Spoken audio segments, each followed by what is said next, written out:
Hi everyone, welcome to the Odoo Insider session. It has been a while since I could host this. I think 1 month. In the meantime, we had a lot of different people coming. You have Richard, you have the other Antoine, you have also Amy that was there, I think, for technical questions, and he will be there next week, I think, also. So maybe that's the time to have a look at the agenda for the next few weeks.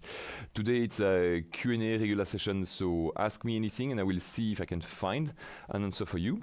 Next week it will be Amy, and then, so Emanuele, sorry, we work a lot with trigrams, so when it is possible to pronounce it, we say Emi for Emanuele. The next one is harder to pronounce, so as it's Richard, I prefer to call him that way than RSH for another regular session. And then as the 25th and the 1st of January, those are days off here, and I'm not going to ask Arthur to work during a day off, a public holiday. I don't want to, but so that you are my excuse.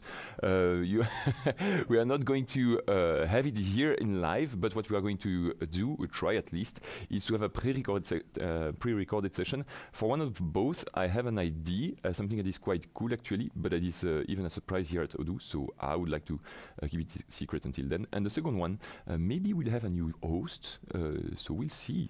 We'll see. So let's see if we have questions, and if we have, I can start answering. Otherwise, I have tons of questions I've been asked by the partners and by the clients over the last few episodes or even the last few days, so we can have a look at that. Just a quick reminder, because I see I don't read Arabic, neither does Arthur, but maybe sometimes we translate, so that is okay. So if it's a question, we'll have a look. Thanks a lot for all the nice comments about the value of this session for you. We don't have any at the moment, so I will start with one of mine. I think that I'm always have having something. Ah, you have one? I translated. It's a question, so. So it's like updating is weird. Okay, updating or upgrading? We don't know. No, updating. Updating? Yeah, so going to the next version is okay. weird. What the fuck? So that is that simple. Let me check. Yes, I can do it on my side maybe. So the only one that we have. Okay. I will see what I can do with something that that is not my natural language. So we used the translation of LinkedIn to get the information of what you wanted, more or less. LinkedIn being what it is, the translation is not always super good. So it seems that there is an issue with the upgrade. And it is confusing. So that is very, very generic. So I can, what I can try to do is explain a few things about the upgrade. There are many places where you can go for talking about the upgrade. Maybe this one, it's the upgrade platform that we have at Odoo. And on this one, you see you have 3 different cases, which are the different places where we can upgrade. Odoo Online is super easy. So easy that here you see it's less than 1 page. We explain you how you can upgrade, and I can even maybe show you this here on my side. I have a few databases, maybe I have one. Yeah, the little green cogs that you see here, it shows usually that it can be upgraded. I think that is it because here we have 19. It's not green, well, green, blue, greenish there. If I click here and then I go to, yes, manage. Yes, sorry, it's in French. Let me change that as usual, and US. All right, so that you can all read it properly with me. We have managed, and there I will be. That's so cool. Let's see if I have another one, because that is potentially because I don't have any subscription. Yeah, subscribe. So on your side, you will have something here that allows you to upgrade it. I guess that's none of the one that I have. Even I'm checking. Yeah, if I have one that is a one-app free system, in which case, yes, we have this here. No, that's why it's working. It's expiring in 2 days. So this is what it's telling me. I can go for another plan, but also I can upgrade my database. So you can go there, and it's going to tell you where you're going to get upgraded to. Good point with this one. When you upgrade, like if you really need a feature, go upgrade on the online platform. I cannot say safe, because anyway it's safe. It's more like as you have less capacity to create code or extra models, or well, all those things usually are done with Studio or when you are using the online version of Odoo, so the SaaS version. Usually it's not an issue to upgrade, and it goes really, really fast. Also, that's the only place where we have intermediate versions. So you see it's SaaS 18.3, and we can propose to go up until 19. If you have a plan to move to a version that is hosted on Odoo SH, a huge recommendation is please stick to .0 versions or LTS version, what we call them. If I go on Odoo here, you see we have different versions here that act also as branches on GitHub, and you see that we have lots of different versions, SaaS things. Yeah, but you have it's a bit weird, but those ones you can disregard. Those were all the SaaS versions from a long time ago, I think. Let me check there. Yeah, 8 years ago, this one. So SaaS 18, it's not related at all to the version 18. It was more like the 18th version of the SaaS, which was weird. It's a bad decision that we made at some point, naming them with version that we would reuse later. So the one that really matter are SaaS dash something, and not, yeah, it's the same. No, it's not exactly the same name, you see. So here we started with SaaS 18.4, so that is the real SaaS 18.4 that we still use. The last commit was 2 hours ago, and so my database on my side is SaaS, so it's dash 18.3. That's mine at the moment. And what I'm being asked here is to potentially move to version 19. If I plan to go to another platform, it needs to be something that is not a SaaS version, so it needs to be either 19, or if where you are on an earlier version, it should be 18, 17, 16. You choose it, but please pay attention that as you are at the moment on the SaaS doesn't mind. You can select any version, but if your plan is to move, stick to something .0 version, a long-term support. And if you have a doubt, call us. We will help for this. This is super easy to do from there. A bit trickier, but not that tricky. You have Odoo SH, where when you go on Odoo SH, you see here at the top that I'm still on a trial period with a partner code, so I won't be able to do the upgrade, but usually it's quite simple. You go here on upgrade and Odoo will guide you through the process. You have to click on some buttons. First it's staging before you go to production, and when you reach the end of the upgrade, you will be asked to create a upgrade commit, just so that Odoo knows we had the older code base. Now we have the new code base for the staging environment that just went on another version that is now 19, for example. So, well, unless that here I'm already in 19, so this one, yeah, wouldn't be upgradable anyway because I'm on the latest version. So the message that I have here is not even linked to the fact that I have a test environment. It's just the fact that I'm on the latest version anyway, but otherwise it would be slightly different. It will tell me that since I'm with a trial system, I cannot upgrade, otherwise upgrade would be free. Upgrades are free, but you need to have an enterprise contract. And the last one, a bit more trickier, and then you are not on your own because you still upgrade your environment. You send us a database, we upgrade it, we run the scripts. It can be, I have a discussion at the moment with a client that is going from version 13 to version 19. I know it will go fine.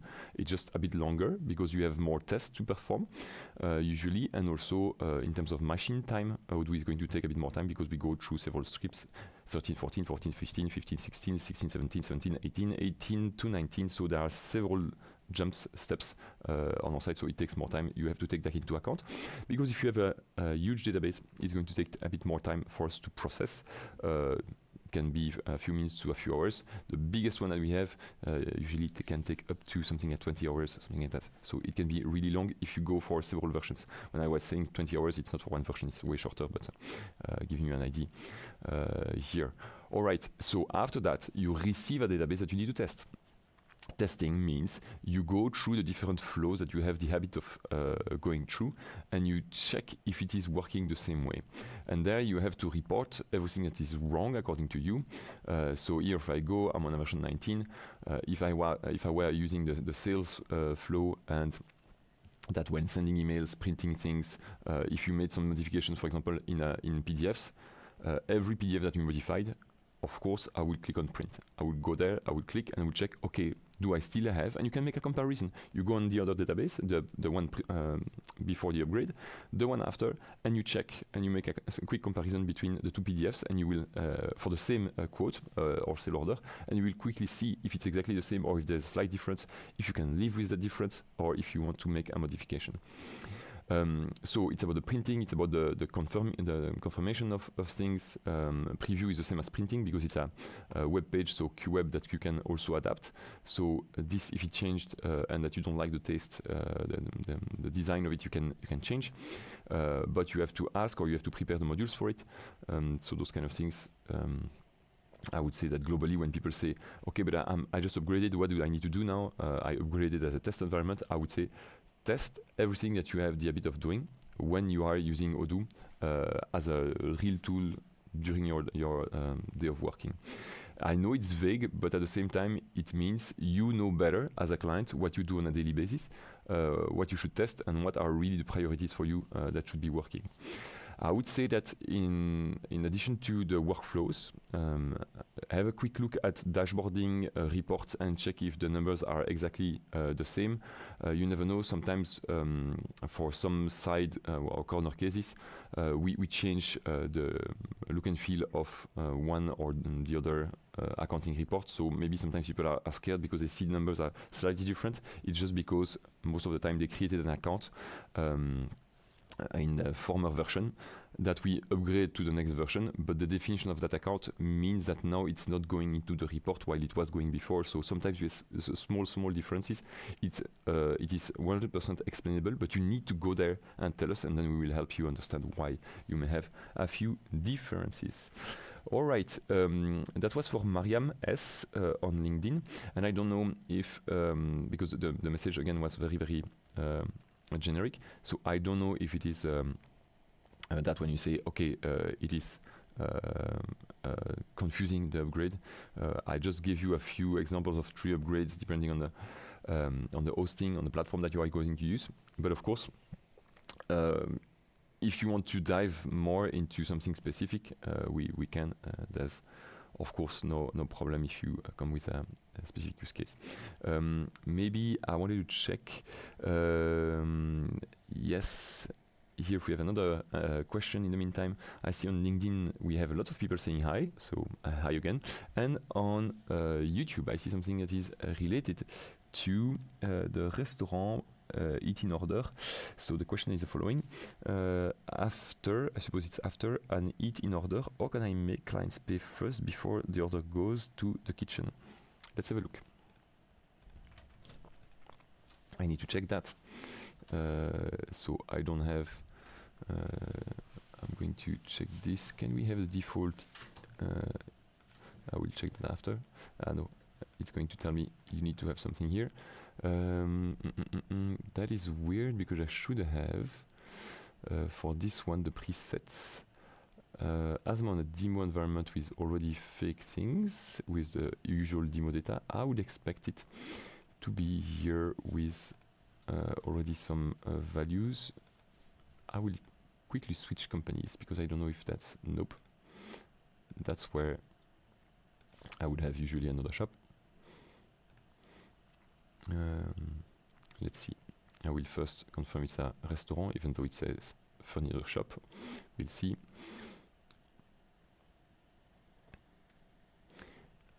Okay, it's still thinking. All right.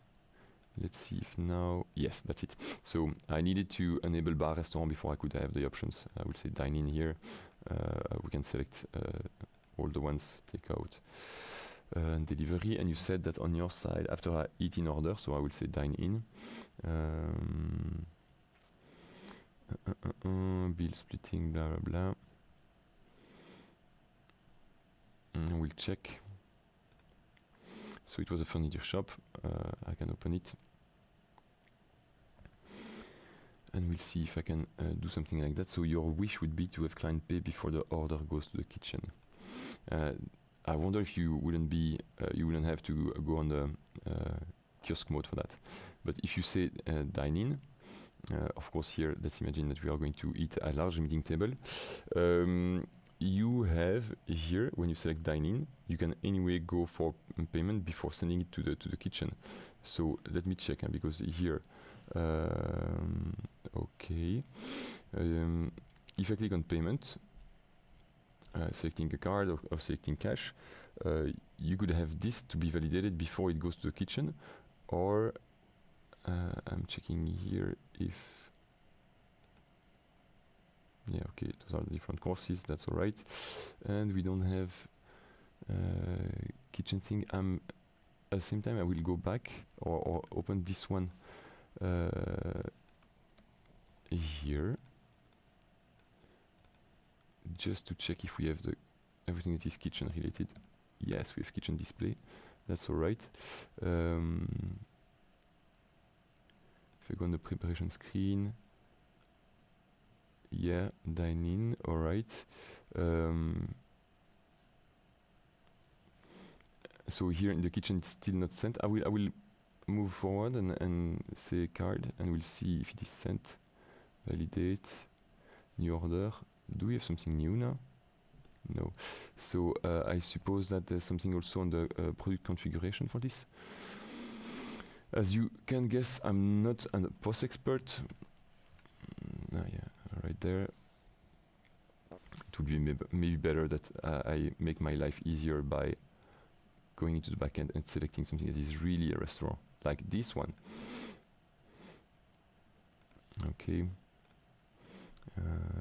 So, do we have this Coca-Cola, salmon and avocado? Is it this one, T1? Yes, okay. But that's maybe what you mean between send and payment. Let's try. I will do another one on table 5, a bacon burger with sweet potatoes, blah blah. Yes.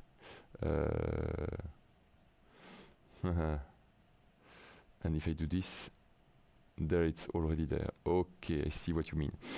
Indeed, it's a bit weird, but we don't have it there because I have the orders. Is the last one that we have here? No. Just before, do we have the number of the page? T5, that's maybe this one.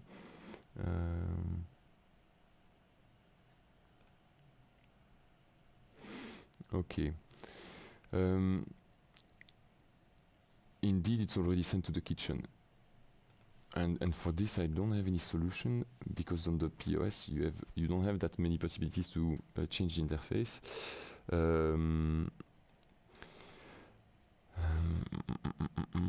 Can we eventually go there and I'm checking if we can cancel the order or refund if there's an issue, and if we cancel, is it going to? Yes, another answer. Through QR code. Okay.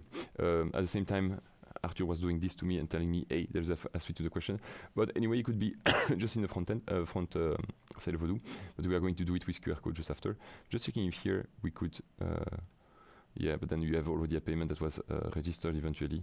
But if you do this, yeah, then it's cancelled. Let's imagine the person with the same flow. It's not exactly the one that you asked because you said after QR code. Let's imagine you have this situation. You could eventually cancel it, but I would like to check after what happens with the payment information that we have. Because otherwise, if you cancel it, at least it disappears. I was guessing that if you ask us that, it's because you really want to be sure that you receive the money before you send it to the kitchen. If it goes like in a few seconds, like you send it to the kitchen and then you receive the money, there are really few cases where you are not going to receive the money. And in that case, you can still cancel eventually. But then you said, anyway, it's not exactly the workflow that you want. It is more like related to QR code. The QR code can be here.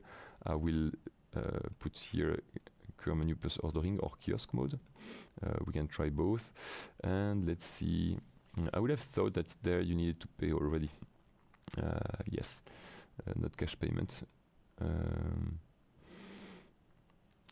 I suppose I will have to first close this one. Because there are a few options, and I think that payment methods are part of it. A few things that you cannot do as long as you don't have closed your register. Okay, going back, so I can go here again, edit. But with all the settings, so let's go back to the kiosk. Let's remove, yeah, it was doing it, a card, so we don't have cash anymore. Good. Then I can save. Let's have a look at this. You see you have start kiosk. And this one, this is what we have, order now. let's say dine in, take a pizza, check out. Okay, and at the same time I'm going to the kitchen screen so that we can compare. Nah, not order status, preparation screen. Ah yeah, I suppose, so you see here we don't have anything anymore. As I close my register, I suppose that it removed all the previous orders. So here we have it. I will click on order, track number, so like kind of the thing that we receive at the restaurant. Checking here, we still don't have it. I would say 2. Okay, preparing your order. Ah yes, all right. Close. Okay, I'll go back here to see if we can have things that would tell us where we can have that payment pickup zone service. Yeah, pay after each order. Ah yes, all right. I will close the session again and see if we can change that, and if we cannot, that would be development. Let's close it again. Yeah, we can cancel the orders. We don't mind so much. Let's go back here, restaurant again, edit, full configuration. Yes, table. Yeah, pay after each order. It's weird that we have pay after and that we cannot change that.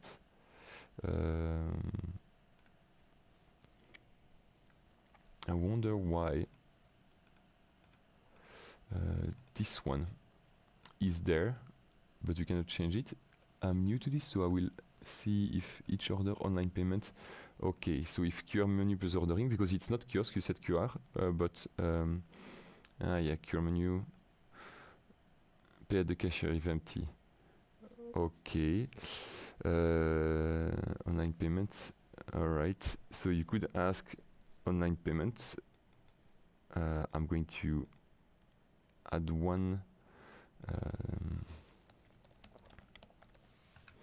Available providers.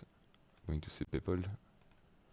Okay, online payment. But if I do this, we'll see what it's asking for. Pay, but it's still pay after each order. So you still pay after the order. We can again give it a try. All right. We are currently closed. Okay, I will need to reopen this one. Go back here, open register. And yeah, I don't like it because every time I need to reopen different screens. Yeah, okay, sorry for the flickering. That's not what I wanted. Open register. Ah, yes, it's just, I need then to go on the QR.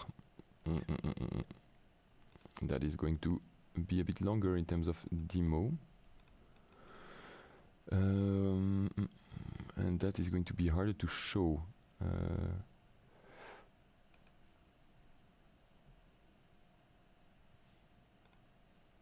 Yeah.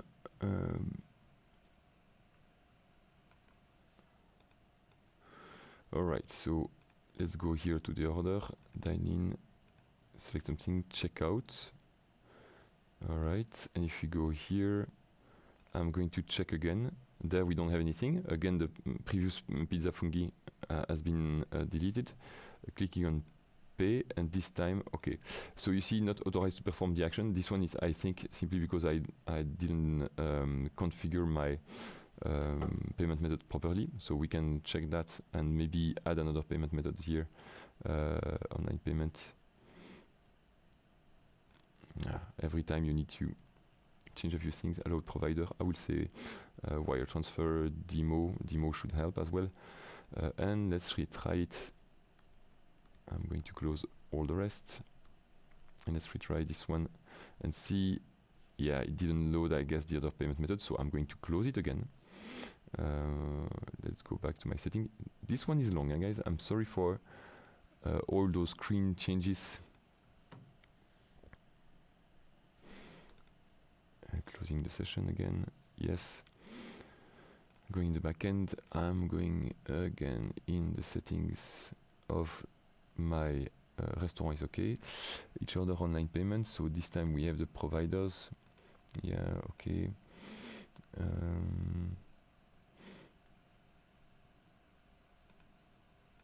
That's all right.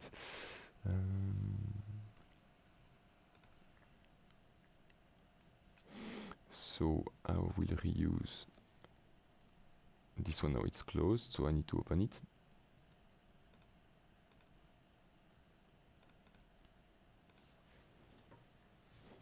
Okay. Hey, still closed. Ah yeah, open register. Now it should be open. Let's retry. Yeah, I need to check why here, but we should have definitely things where you can pay. At the very least, for Rodney, that asks us that on YouTube, what you do have is that you have anyway the payment button before you can proceed, and at this moment the next action is payment, while I still don't have something in my kitchen display. So there, making the payment work would be would be or should be sufficient. I can check again on my side a few other things, because I never know. That's maybe where we should be a bit better, which is here at the moment. I don't know what's wrong. I know it's a matter of authorization, but is it because, and that I can show you, is it because on my payment methods, my payment providers that we have somewhere here, is it because here my PayPal info, I know it's the correct one. Okay, so if it's not related to PayPal, then yeah, I don't know why then it's a matter of this telling me you are not authorized, because that, I guess it will be way too generic in terms of error, so I'm not sure I will be able to find something that would help me there. Still other static, okay.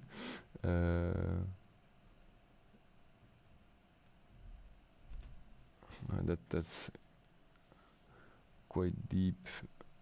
In JavaScript, it's not going to be something you can do. Yeah, error notification just unauthorized. So we need to go and understand what WorkZug is doing in terms of exception and why it's unauthorized. And I don't know if it's a kind of a error in HTTP. So there, my knowledge will stop.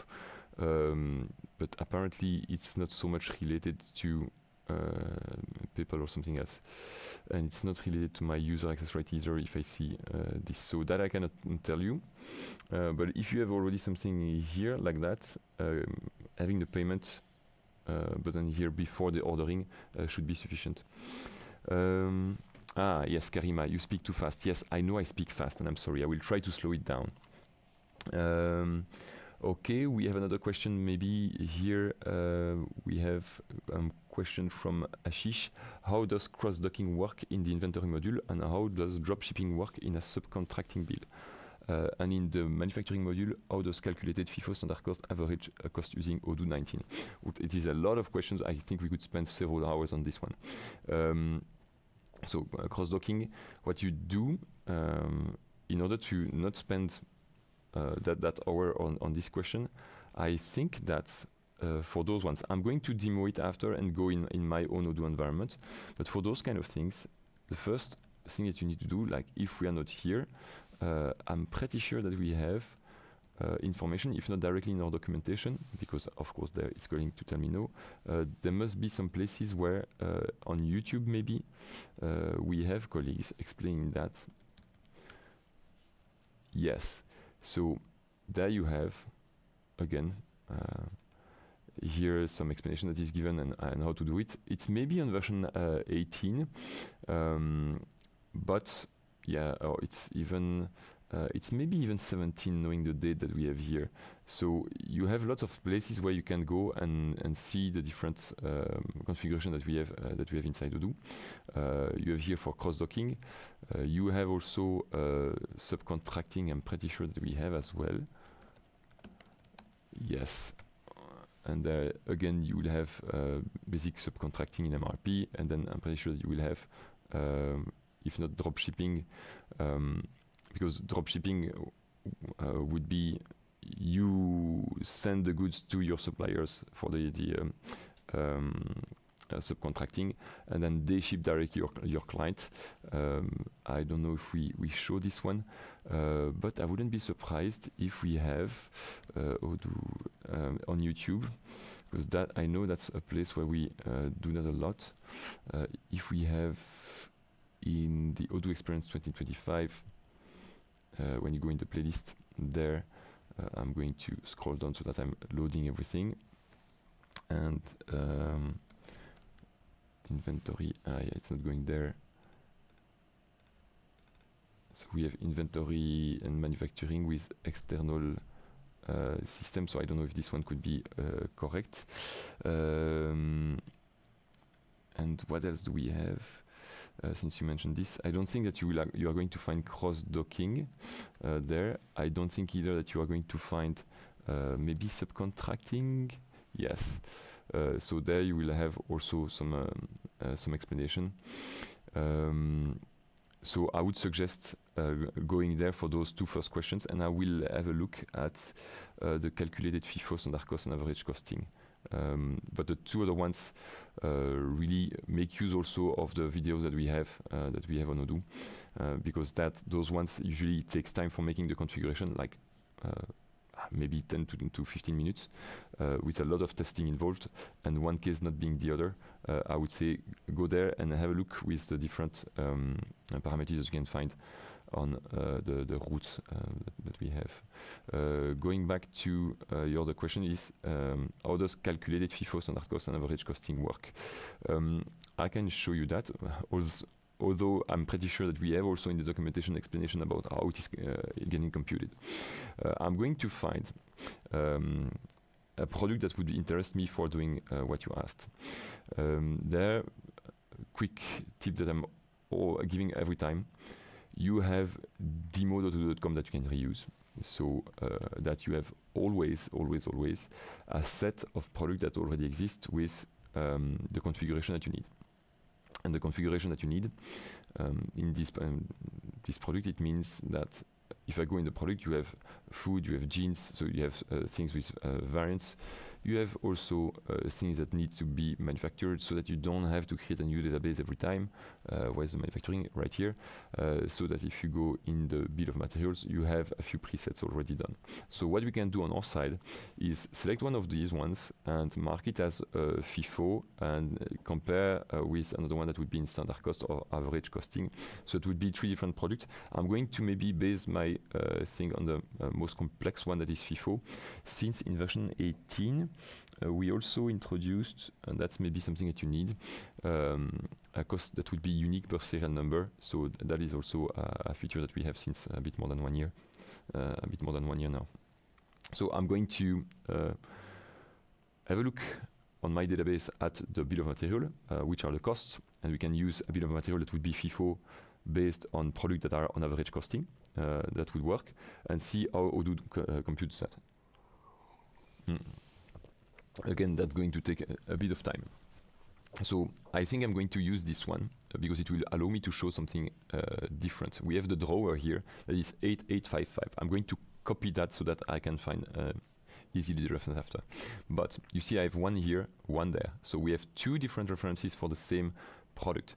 Without saying anything else, it's always the first one that is going to be selected because it's the one in the list that we have above, while I maybe want the second one because at least on the second one I have operations. You see here I have operations, so that bill of material for me is more complete than this one that doesn't possess any operation. And when we are going to talk about FIFO, maybe you want also that some product, if you have a great guy that packs, tests, and assembles 2 times faster, maybe you want your product to be costing less, or at least show that way in the accounting and the cost of the product.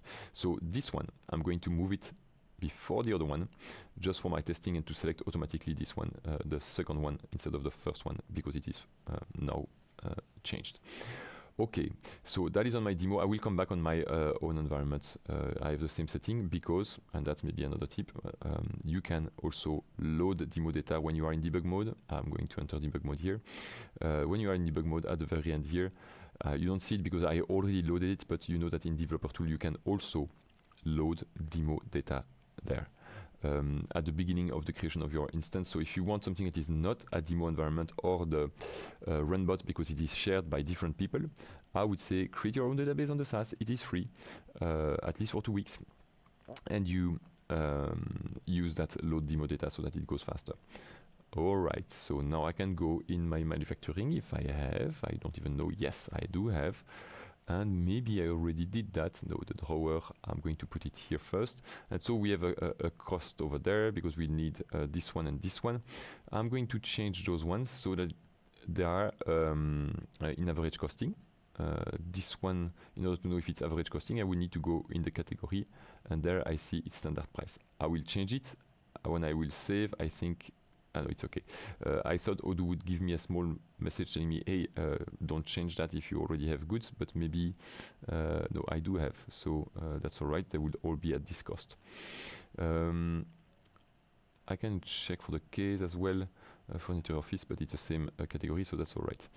Now, is the finished product in the same category? Yes, so I'm going to put it somewhere else, maybe just furniture, so that I can play and change this and say you will be FIFO. And let's have a look at this one. That's something I don't like so much about. Here it's okay because it's not AFCO, but if it were AFCO, I would like to remove the compute price from BOM, because you can have an average costing that would be different than the price from the BOM, and clicking here changes that cost and changes the valuation. So that is a bit tricky to me to keep this one when you are in AFCO or even FIFO. FIFO, I'm not sure if there will be a problem, but AFCO, definitely. So we have this cost that is computed from the BOM. So that's something that Odoo knows of the bill of material that we are going to use, simply because if we go on the BOM here, selecting this one, you have a BOM overview, and this one is going to tell you that if you plan to have different operations and different parts, you have the total cost here about the operations and the product. So it should result in this amount, 178. You see 178.36. So that's why we have this one. Okay, it's a composition of the goods and the services. Now, starting from there, maybe I can have one that costs less, simply because it takes less time to produce. So let's have a look at that. I can, for example, ask, and I'm going to create a new one, still on that drawer. I can create a new manufacturing order, and I'm going to produce that thing, and it's selecting the right bill of material, and I'm going to produce 3. Okay, and I'm going to confirm it, and we see here the timing is correct, but I'm going to change the expected durations of this one, so that we see how it can impact my cost. You have here, and I'm realizing something that we changed in version 19, so I will have to find some information myself. We go here, we see that this one is to do. I'm going to complete that, so I will be very fast compared to the time that is expected. And this one, I can mark as done already. I need to unblock the work center. Okay, the work center is blocked, so we need to go maybe in the shop floor and see, yes, why it is blocked. Is this one, do we have something like,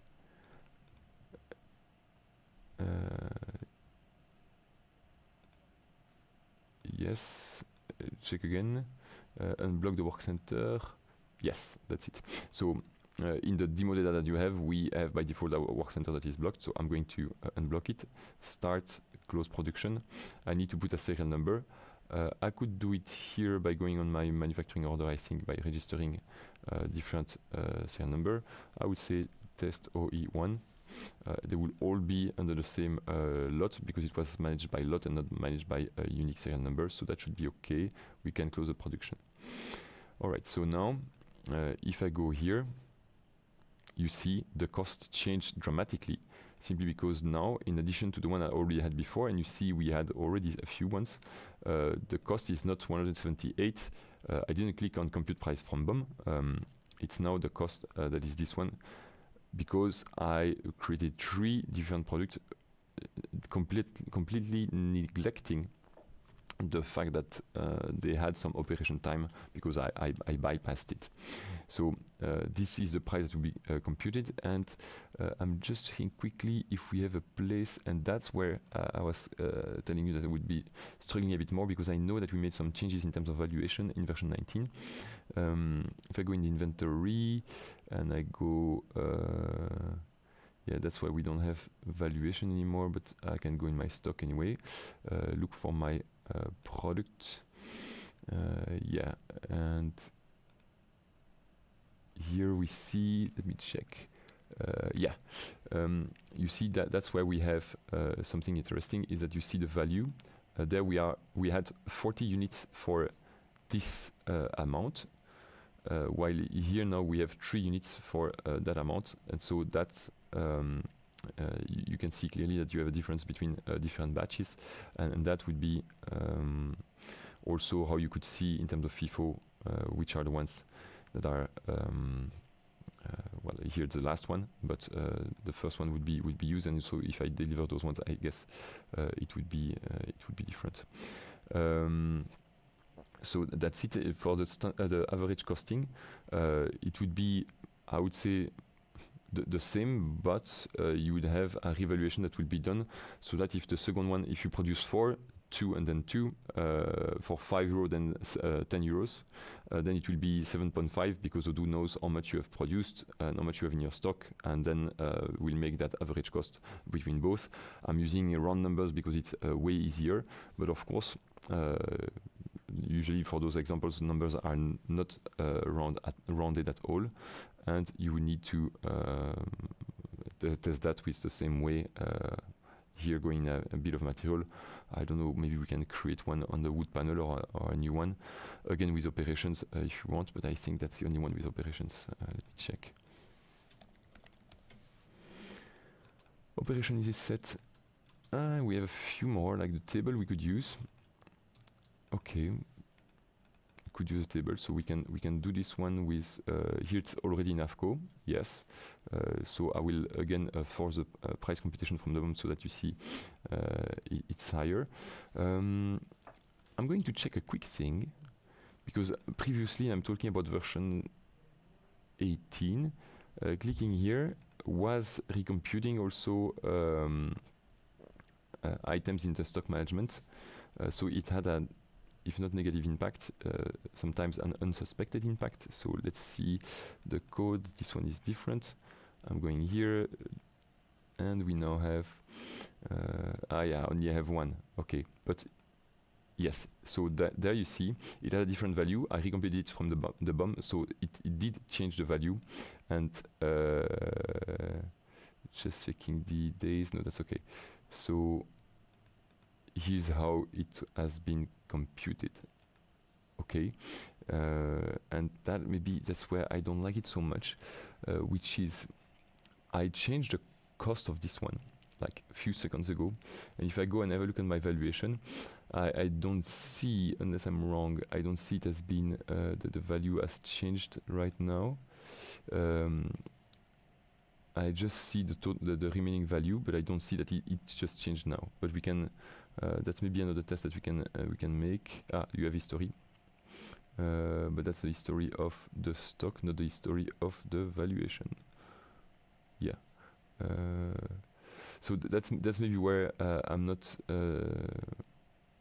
I maybe have some information that I'm lacking here. Adjustment. No, that's it. Okay, where did I click? I think it's here. Unit cost adjustment. Okay, all right. You have the first one here. That was generated like 2 months ago, and the adjustment that I made here, I see December 4. That's today. So obviously that one, yes, you have the description. That's good. Price update from this one to this one. So you see why you have that AFCO value. That is good. So where did I click? I think it's because I clicked on total value. Yes, so different views. What interests you is not that one, the unit cost here, where you see where the value changed. So we have only one at the moment in the in my stock. So what you can do is manufacturing. Create another one.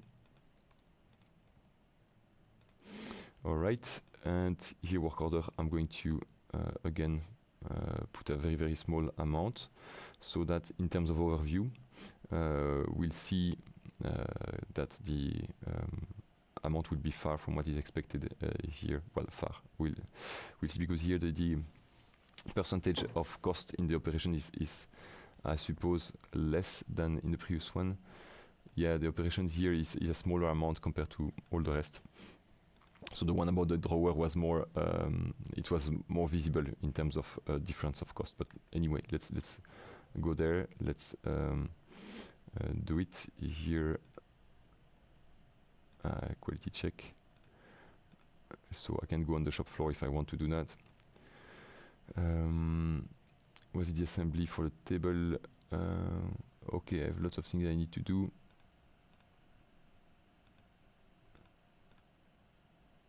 Already used. I will. That's a bit longer one, because this one picture. Okay. Component registration. I hope that is longer because they are all selected. I will need to create other ones. Yeah.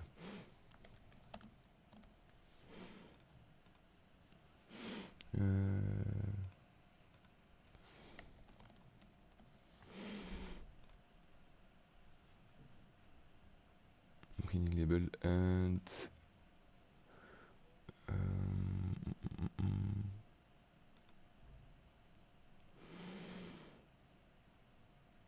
yeah, it was for table. Yeah, but we have a sub. I wonder if we don't have other one that was generated. No, we don't have nested bomb for this one, so that's good. It's manufacturing order number 10. So it's this one.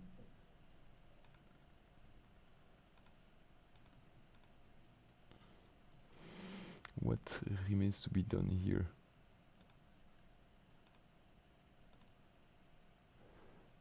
Quality check, but I didn't see it.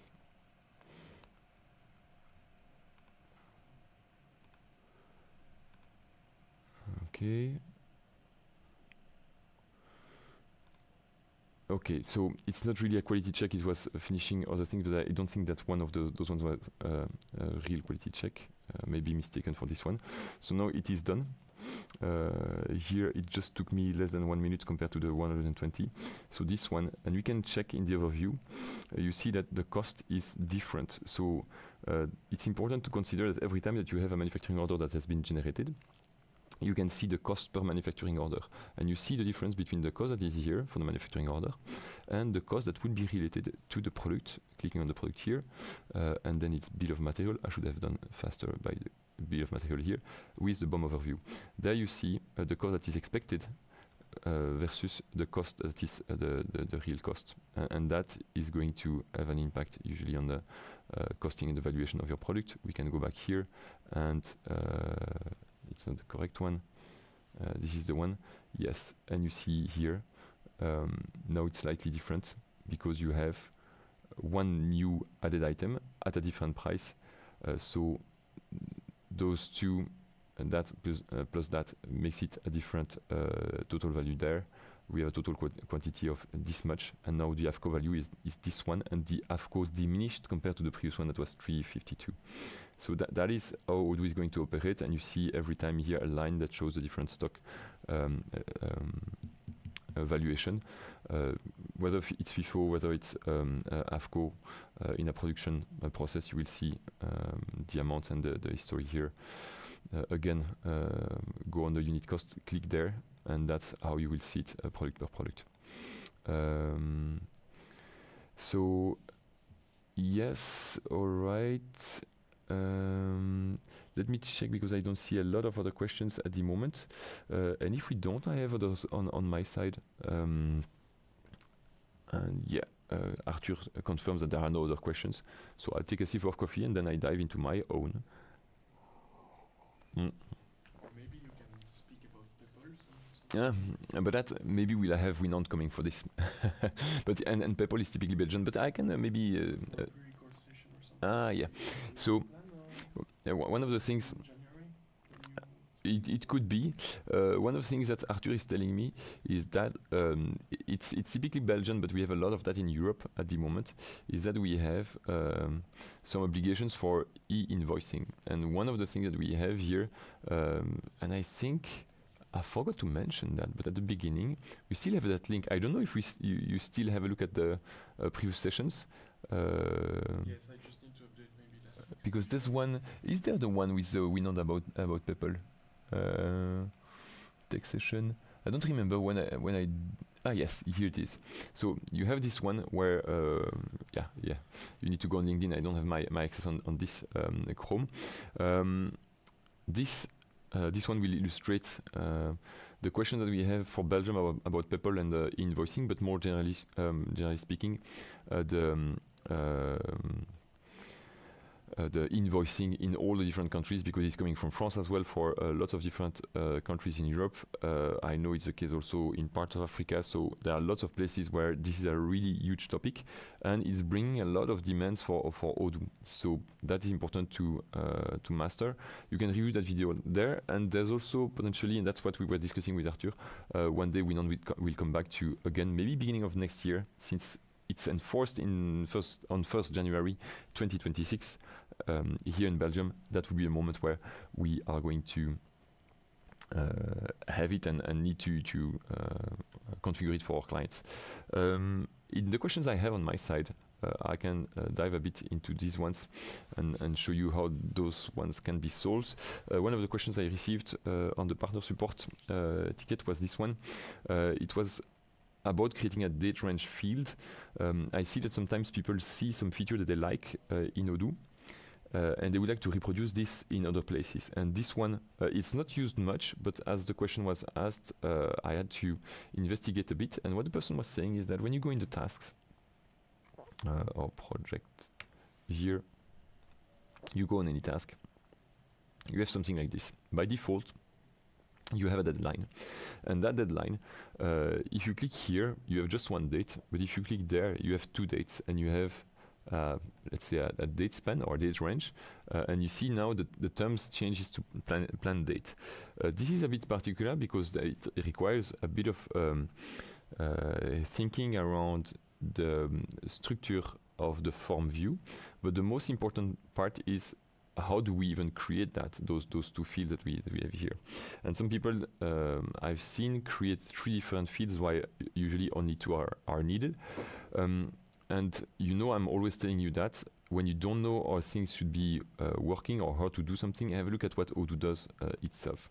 And there, when you go in the form view of Odoo, one place you can quickly have a look at is this one. Let me come back to one thing.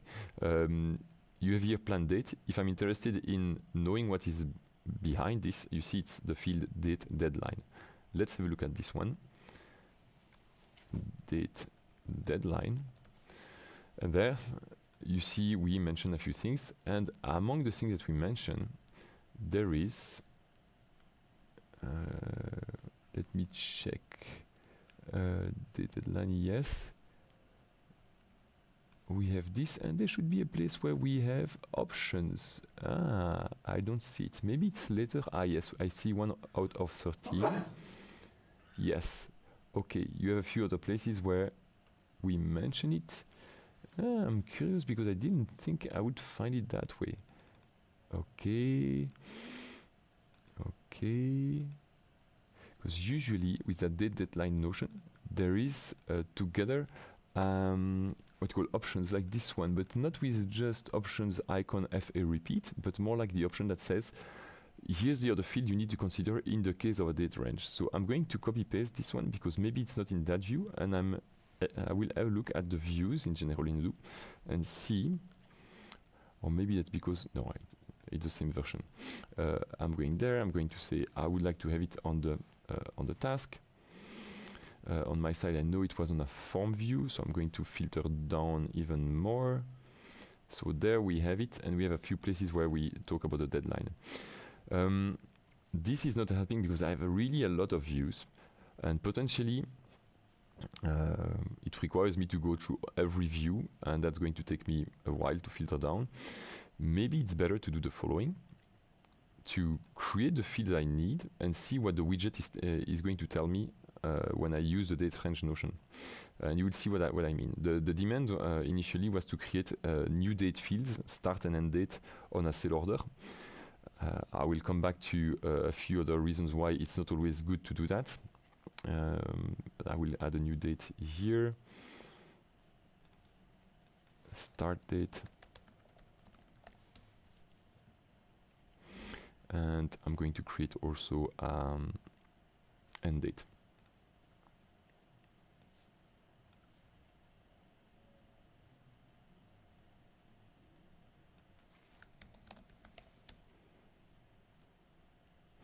All right, and you see that on the end date or on the start date, you have a widget and you can say, I would like to have a date range. And that is what I'm talking about. So people sometimes see the different widgets, but sometimes they don't use it properly. And here you have a start date field and end date field. I'm going to select them. Start date here, I use my studio start date, and end date would be this one. End date, but you see when I'm typing end date, it's not telling me anything. I cannot select myself as an end date field, so I'm going to remove that. Close. And then here we have this one. Okay, and there. Good, but you see there's something a bit weird, which is we have a start date, we have an end date, but when I go on the start date, I'm changing some information. It looks like it's changing on the end date. That's normal because on the end date, I mentioned the start date field, but so far, when I change a date, it considers only this one and not the second one that I could be using for saying, okay, this is what we want. And you will see that going there, back on the 4th, if I say 5th, then it's changing the start date over there. So I need two fields, but maybe I don't need to show both fields. So after having done that, maybe I would need to hide the start date because that's also here a repetition. You have 1, 2, 3 fields, while technically speaking behind you have only those two, and this one is a repetition of this one. So of course you need the field, but you don't need to show them twice. So what I'm going to change is here, go back there, and in the list view, select my start date, and I will mark it as invisible, and let's see if it's still working. And now, when I'm going there, it's even better. I just have one date range.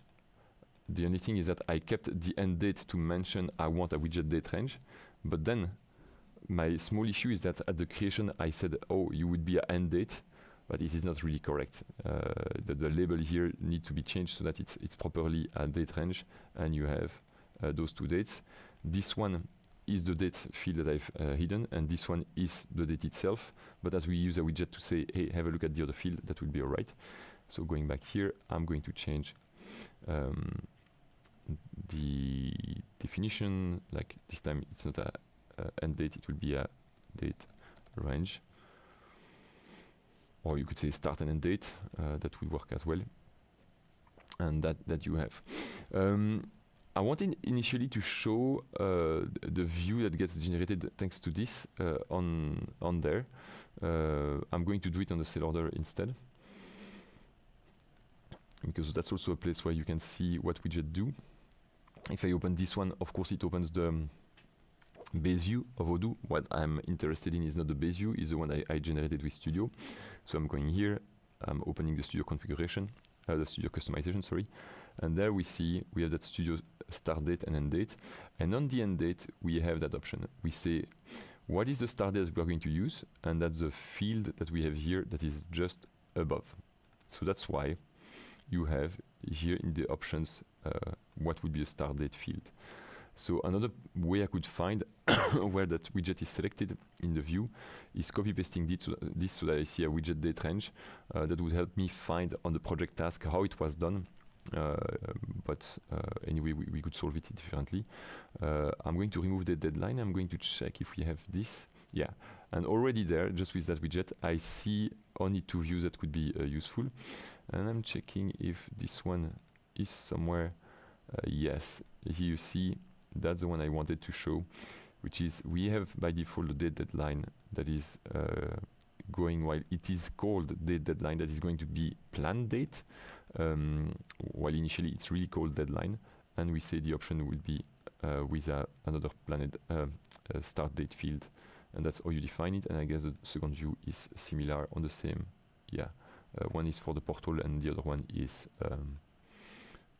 just I think for the backend, something like this. So that's it. Creating a date range. It's two fields. Hide one and on the other mention where is the start or the end date. I did it on the end date. The opposite can be could be done as well. I could copy paste that, not copy paste, but cut and paste it, and do the opposite. Even cut and paste the whole thing and say in the end use the start date and mention the end date. That would work. That would work the same way. When I was asked that, my first reflex with a client that was asking me this is, okay, but tell me what you want to do with the date range, because we have a few other places where that notion of date range is being used. One of which is when you are going to use recurring plans and subscriptions, because there you have something that is similar. You have something monthly that is repeated until a specific date, but from there, if it's monthly, then you could argue and say if it's all the quotes the same, and you start at a specific date, you have the date of the confirmation of the order plus 1 month, plus 1 month, plus 1 month, and then you would have that date range that is confirmation date as a start date, and then 1 month, 1 month, 1 month, or even 1 week or 6 months, or you decide. So when your client asks you something, have a look at, don't we have already something in standard that exists? In the case that we were covering here with the client, it was related to the fact that the recurring plan here applies on the whole sale order, while he wanted to have on the same sale order that was really mandatory to have different dates. This didn't have an impact, and it was not a subscription. It was a one-shot, but with a date range. So I understand why we were maybe ignoring the notion of subscription. A second point, because it's not the only place where we have that, we have another thing like that in the renting or rental application. I think it's rental, correctly said, but that yeah, the technical name is sale renting, so that's why I'm mentioning this. When you go there, we can install it. Yes, and I'm going to show one or two things with that.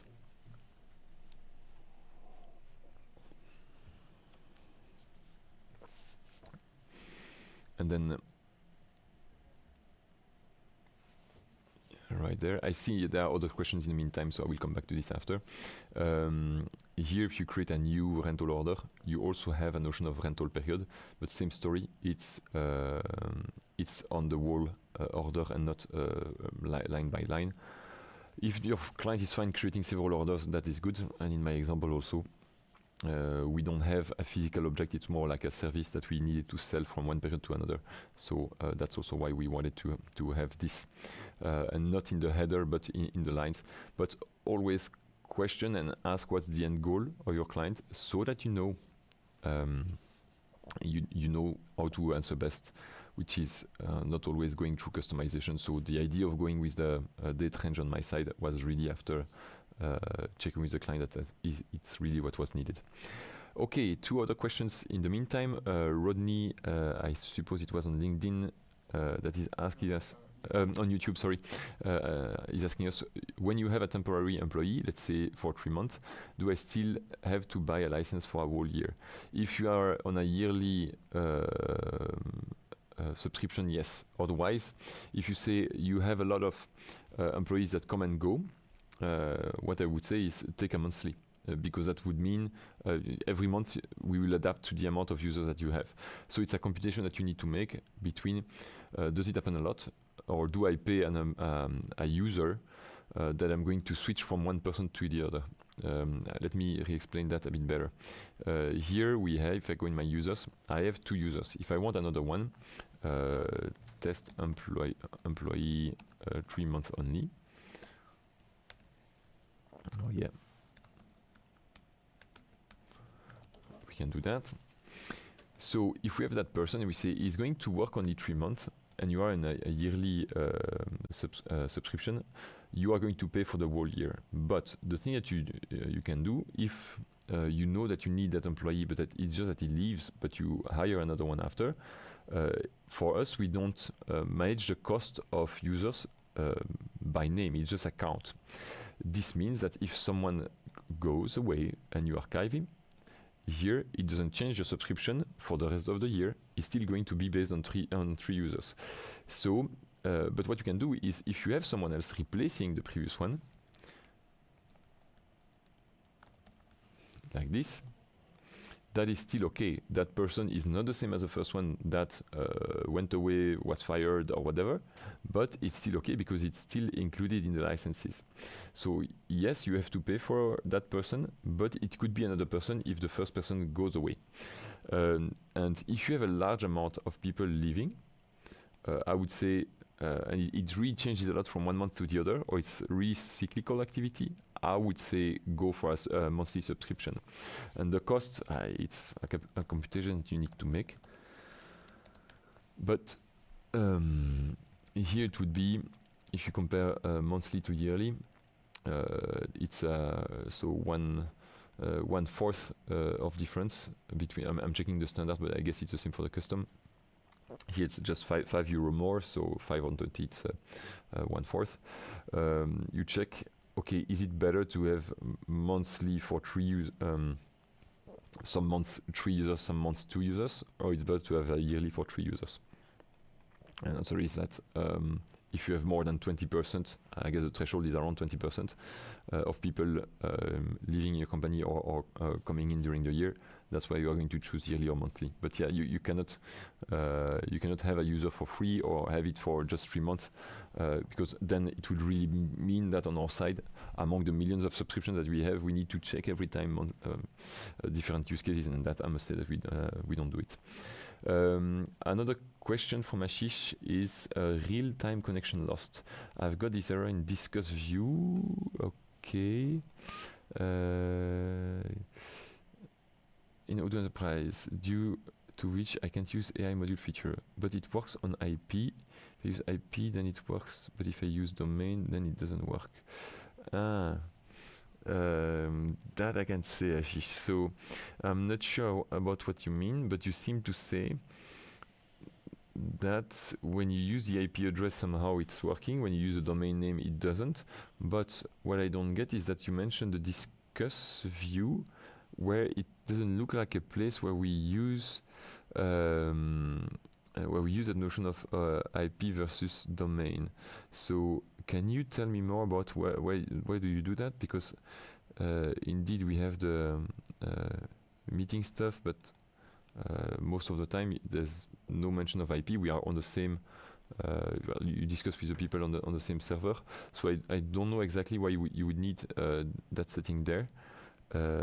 Nor the case with the AI modules, but I suppose that there you are installed on your own server, right? You are not on Odoo SH or on something that is hosted on our side. It's a question I never had, but I will wait a bit so that you answer. But you know that the thing I'm always using as a rule of thumb here in terms of what you should do or shouldn't do, it's always a bit the same. It is, if you have those kind of things and it's really a hassle for you to manage this environment that is on site, I would say don't do it, because it's taking so much time to do those kind of things that you don't realize it has a cost that is way bigger than what we propose in terms of hosting. Of course, we can assist you. So if you send a message to the support and we see why there would be an error or if there's a bug, we are going to fix that. But if it's a matter of configuration of your own on-site server, I'm not sure that the support works on that, because there could be there's as many different ways of installing Odoo or configuring the environment. And it's not only about Odoo, but it's the architecture that you have inside the company that you work for. That is going to be different than what we know, and so there can be some things that are really specific, and that I don't think the support answers this. Letting you answer a bit more about that. Checking quickly if we have something new. Nope. So I'm going to continue on my questions. This one was okay. What else do we have? The next one is yes, that a client asked us how to sort through ABC, so the best clients, so 3 levels of clients, the best ones, middle ones, and then the worst ones, based on the invoicing that they have. That is quite a recent demand that I had from a client, and there are different ways that you can do that.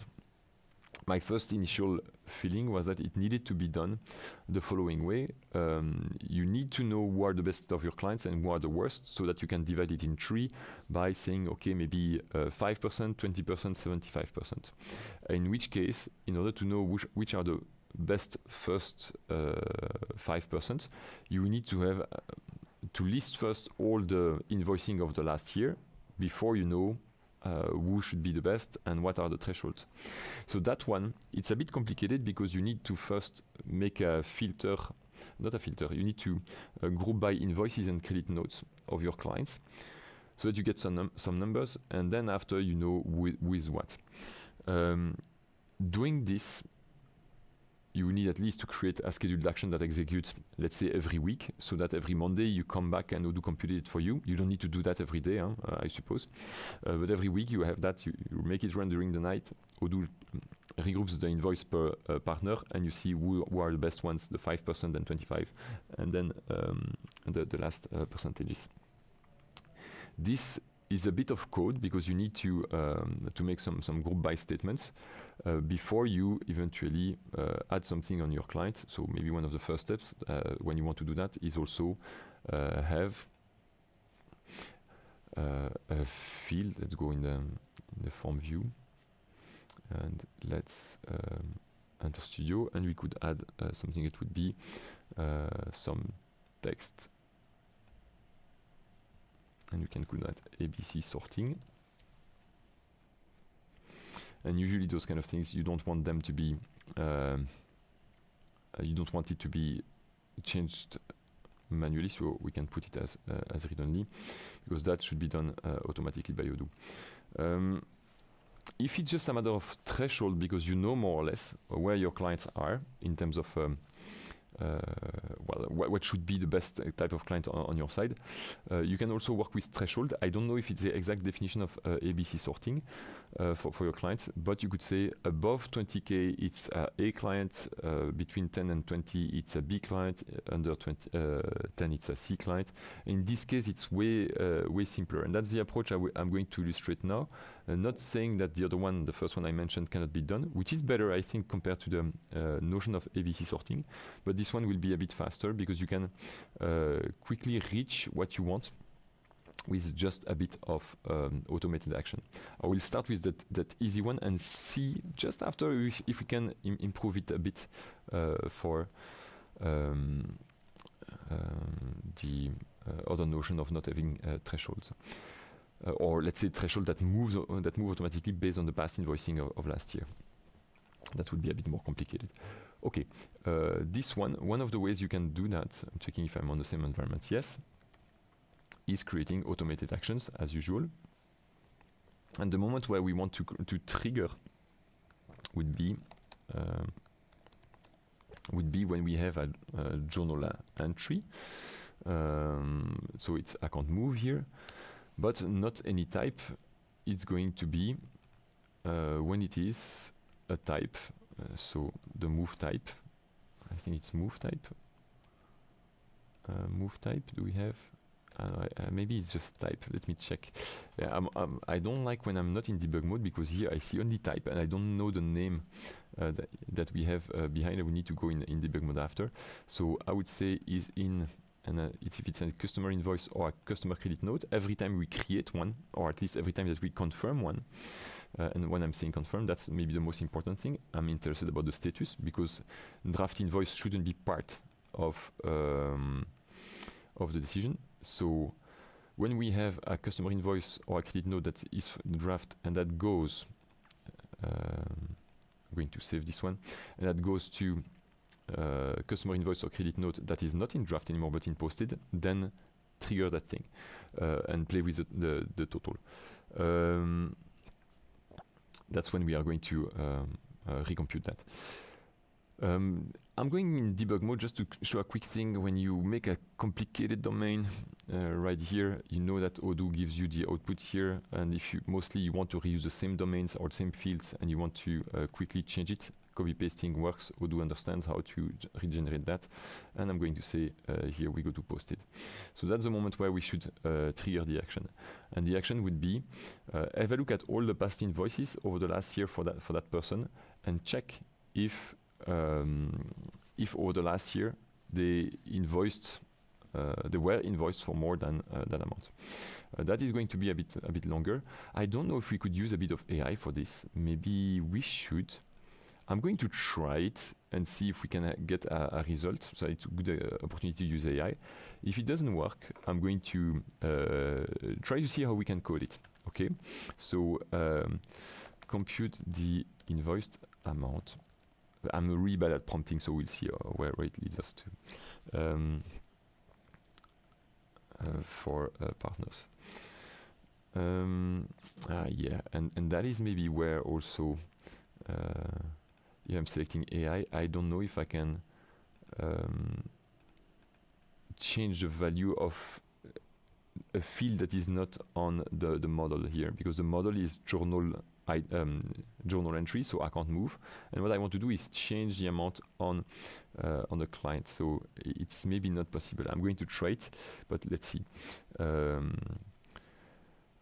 So the prompt should be: you need to update the field that is the partner. And we said what it was: ABC sorting. As a if all the invoices of that client are above 20,000 euro, and that is also something that I will need to check, because here I'm not in euro. I guess I'm with San Francisco. I can see it in the background, so it should rather be dollars. So I'm going to do that.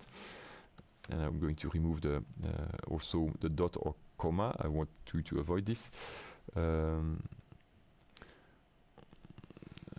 Let's say write or update. Let's do this. With value A. And maybe I can do something different here. There.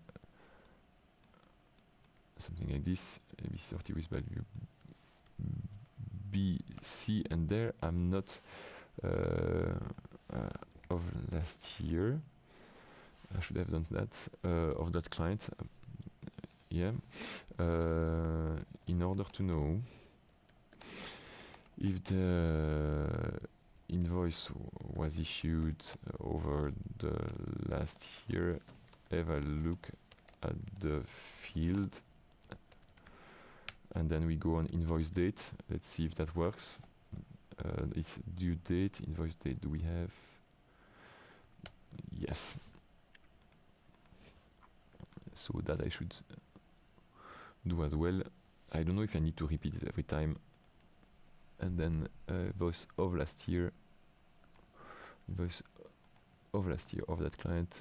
And we'll see if that seems to work. I don't know. I don't even know if I have credits, but that would be a first try, and we could see if this is working. I'm going to create, well, this one doesn't have anything, but he has some invoicing over the last year, I suppose. Yeah, everything was 2025, so I'm going to create a new invoice for that person for, no, I need to change the amount, in fact, because that is ridiculous. 10 and 5. Okay, so I'm going to put an amount that would be, I can duplicate this one. So we said, how much does he have? 5,000. Okay. Let's see if this is working. I'm not sure it is allowed to write on another record, but let's see. If I confirm, it's thinking. You see, it takes time. So I'm not saying it's a good sign, but usually it means that something is happening. If I go there, too bad. ABC sorting is not given. And that is a bit maybe where I would struggle, is that I don't see what is going wrong. So do we have something here that is, how can we say that? incorrect. We don't have any feedback. One way I can check and maybe opt out the fact that it's not related to the fact I'm asking to write on another model, because as I said, again, we are on the journal entry and I'm asking from the journal entry to write on the customer, and I don't know if the AI that we use is allowed to do that. Potentially you could have issues. It always respects the user access rights, but I don't know if there could be some issues related to this. So what I'm going to do is on the invoice, I'm going to reuse a related field just to see if that could solve it. So I'm using a related field there. I'm saying I'm going to use the partner field, and I'm saying here the ABC, so that maybe just changing the field here would be sufficient. It's not read-only, so that's okay. And if I'm yeah, it's read-only by default. Or just because, no, it's posted, so that's maybe why. Let me check by duplicating again this one. No, okay, even that is not, yeah, by default, this one is not okay, and even not required, not read-only. Creating a related, it doesn't allow for addition. I'm just quick checking if that could be done another way here by forcing it. Form view, let's go in inherited views, let's go there. No, and I didn't rename it, so even there you see I can try to see if I can force a read-only 0, but I'm pretty sure that it's not going to lead to anything. It's weird because I thought that those ones could be, yeah, let's try. So I'm putting A. Yeah, no, it's not changing it here. B, V, blah blah. So I cannot force it. Okay. I have vague memory of this not being an issue before. Is it that we have? No. There's nothing I can do with that. So that was a wrong ID. Maybe what you can do is just see, though, if changing this one would work here with a field that this time is not related. Since this one, changing it on the invoice, we just saw that it had no impact because it's a related, and I cheated a bit on the notion of having him read and write. That doesn't work. I'm going to create another one, again text, and say ABC sorting, and we are going to see if with the same prompt we can have something correct over there. Based this time on writing on the invoice. Let's see. Okay, and I'm going to change the prompt over there and say not interested in that field. I'm interested in the field that is directly ABC sorting. It doesn't have it. That's maybe also because I need to refresh this so that it is updated with the right data model. Let's have a look. I remove that. Yes, that's the second one I think I need, not the related one. Okay, let's remove ABC sorting. Yes, let's remove ABC sorting. Not this one, I think. Yeah. All right. Let's see. Let's save. Let's save again. All right. This is again invoice with an amount. I should have maybe said, I could improve that by saying that the total amount should be taken from the sum of total fields. I don't know if it needs that. We could do that.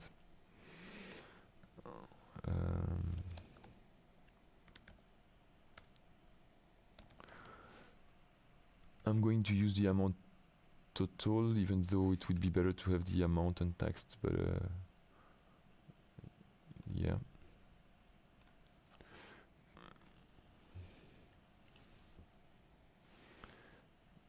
So let's reuse this there. Let's see.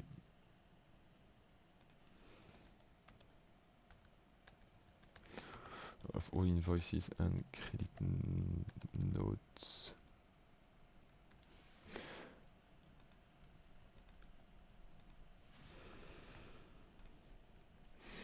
Let's see there.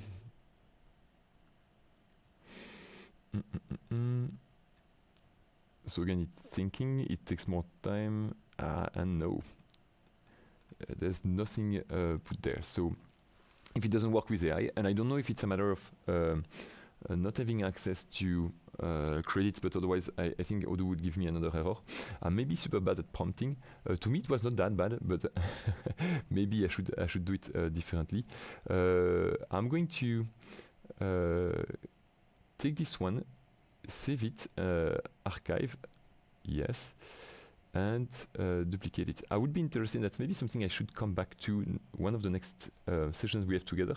How can we debug that? Because there, what I like with the code is that we get directly a message telling us what's wrong, what's good. Here, I don't even know what's not correct. I would assume it's my prompt that is incorrect, but I'm not sure. And that is maybe where I don't like it too much. Another possibility related to AI, let me change that, is saying I would like to update a field with AI, and I can see if I can update another field. That would be the partner field, again ABC, and I'm going to reuse the same prompt, and we can check if that is working. So compute ABC, I will call it 2, but this one I don't want it to be archived, so I can archive. So we have compute ABC. We saw this one was a failure.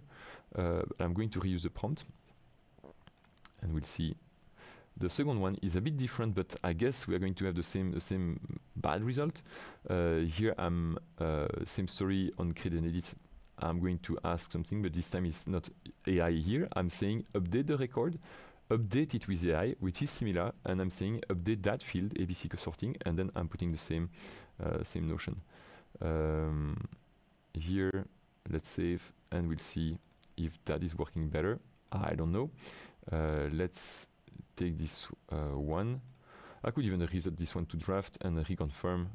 You see it's taking time. Ah, that's good. This one seems to be working. B, let's have a look. Going there. Yes, it's still B. It's lower than 10K. Let's go and have another invoice that would be a bit bigger, so that we go above the no, it should be C, right? No, what are the amounts I said? I'm not sure. Yeah, it should be C, above 5, above 10. Then maybe it seems to be executing. Maybe my prompt is bad, because it says if we go that direction, maybe I should do it in the opposite direction, because there it's A. Sorry, it's not A. No, it's not B. Yeah, so that's wrong that it selected B, in fact. All the invoices of C of that client. I could maybe be a bit more specific by explaining that the client is this customer, but definitely I shouldn't be B then. See if it's only above $10,000, and here we have only those ones. Just checking quickly if we have invoicing. Going back on OpenWood. The client partner here, all right. Without this one that is draft, I didn't mention, so that is also something that I will need to be careful of. When saying this, although I have a filter saying when it should be triggered, I should reuse the same notion of filter here, because at no point I'm saying only consider the posted documents. So here, while it's not the error that I have, because otherwise it would be even going in the other direction, I should anyway say consider only the posted invoices. I can maybe try not to do it was a repetition in all of your let's say consider only in all of the above cases, consider only the invoices and credit notes, or let's be even more generic, the journal entries that are of type, and let's use it. Move type.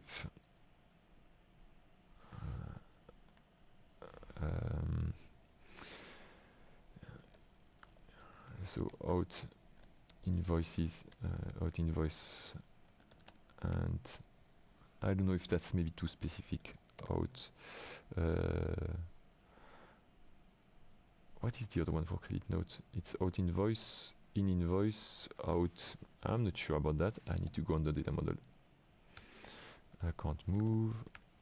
Then we can go there, see the move type. Move type, not this one. Yes. Out refund. Out refund.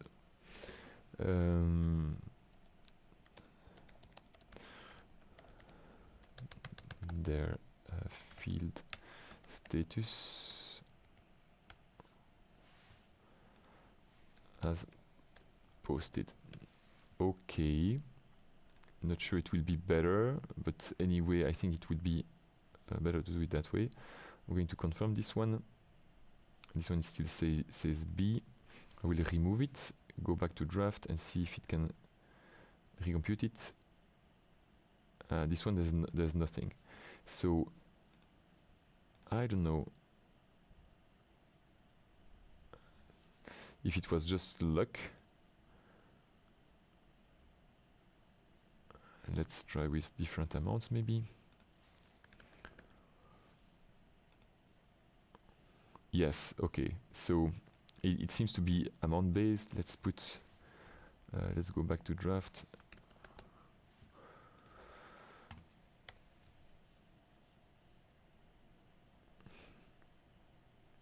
Oh, right. So apparently, from what I see by testing, it's only considering this invoice and not all the invoices, because that's where here it seems to be managing the sorting, the correct sorting when I have more than 20,000.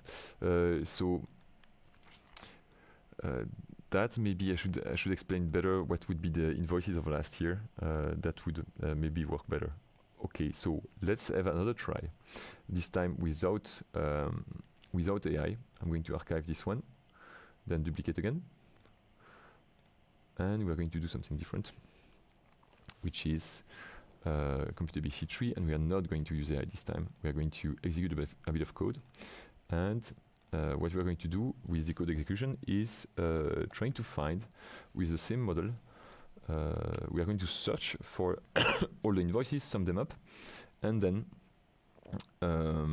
based on the sum, assign threshold.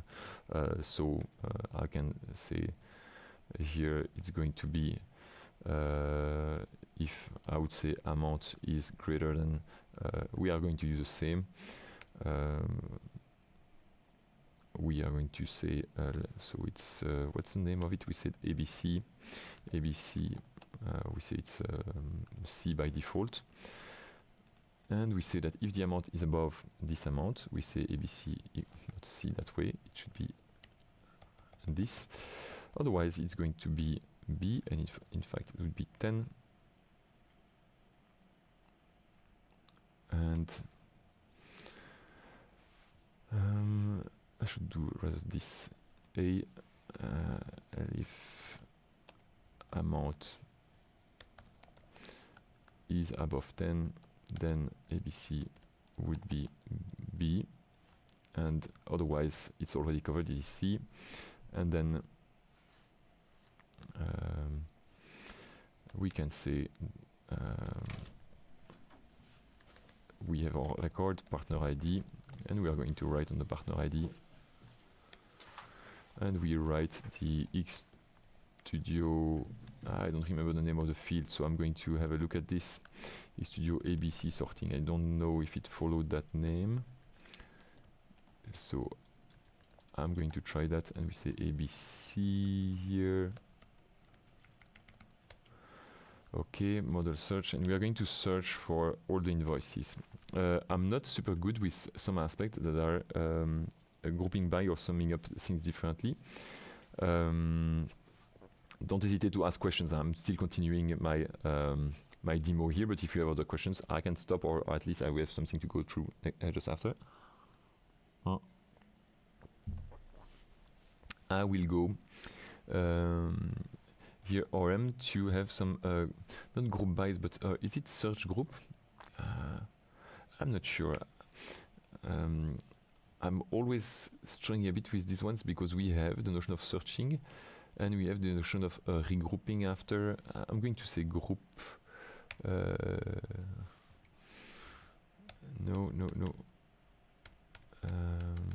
Oh, that is going to be a lot in terms of group. It's read group. Let me check.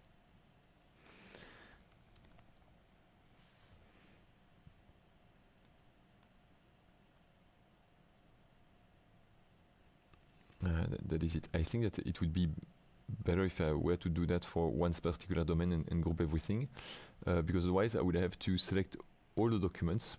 I have an answer, but it's an ugly one.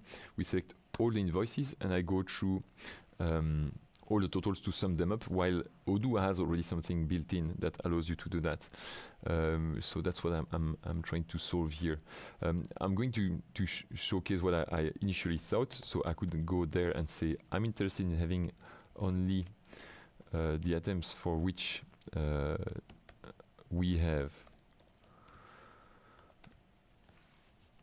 If I do this, I have all the records. So the records, reminder, are all the invoices for which the partner is the same as this partner. It would mean, in this case, that we'll have a record set of invoices. We can maybe test that. And then I will go raise user error test.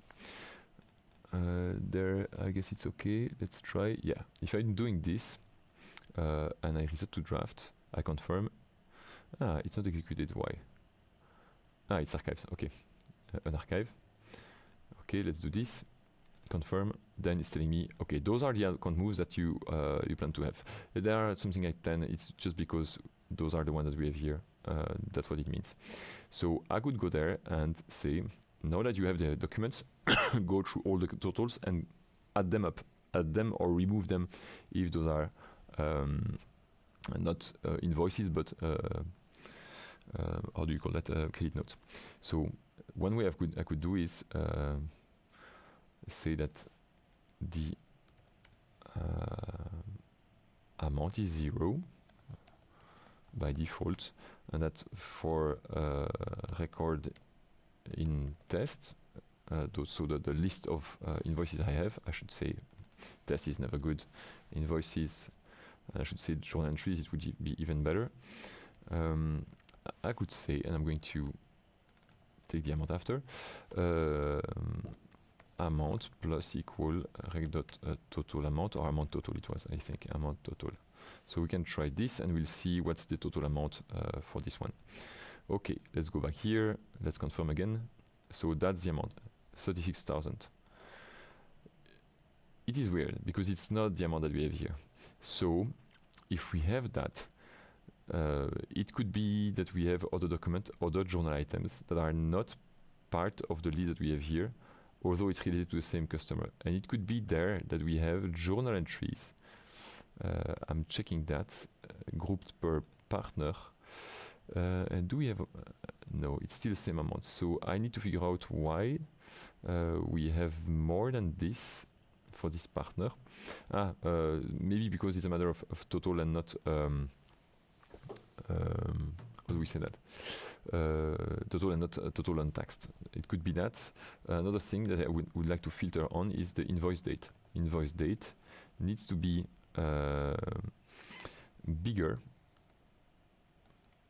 than last year. And last year, that is not something that I know a lot, because we have the notion of date time, and there I always need a bit of help to find it correctly. So if I want to have a date that is smaller than last year, bigger than last year, I will need to make today minus some relative delta. So that usually I would need some help, either by having a look at what we do inside Odoo for those kind of things, or counting on the ORM. I'm going to have a quick check here at if we don't have a few places where we use that already in search views. Relative delta, don't we have something like this? There are a few places where we have that. I'm curious about where we use it. I don't know if Odoo can accept this, the place where I am. So I don't know if it's datetime. I will use this one just to see if that it understands and if it doesn't give me an error. I just want to be sure that datetime today, it knows what it is. So let's check that first. In order to trigger an error, I can just confirm, yeah. So something went wrong and it's going to tell me, yeah, it should be datetime today. That would work. Datetime today, because otherwise it was telling me you are calling a module. Okay, so invoices above today, we don't have any. That is correct. If I do, by the way, if I'm putting invoice date here, I guess it would tell me 1. Ah, yeah, it gives me the total amount, so it's 20, so that's okay. Good. So that is correct. I just need to have something like this with then the notion of relative delta and days. I would say 365, and we'll see if that is working or if I have an error. I have an error. It doesn't know what is relative delta. I don't know if we have access to this, by the way. So that's maybe where I would need to use. It's maybe in datetime relative delta Python. I don't know in which library it is, or is it just as such dateutil? Okay, I'm going to try this again. Dateutil. Let's try this. It's maybe going to tell me again. It's a wrap module. Yes, so it's dateutil. Okay, going back here.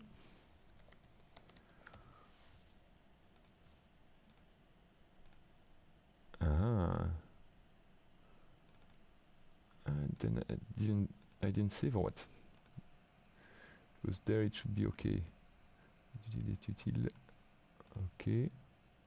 No, it is. It still gives me the same error. So that is not going to help. Do we have another notion than this one?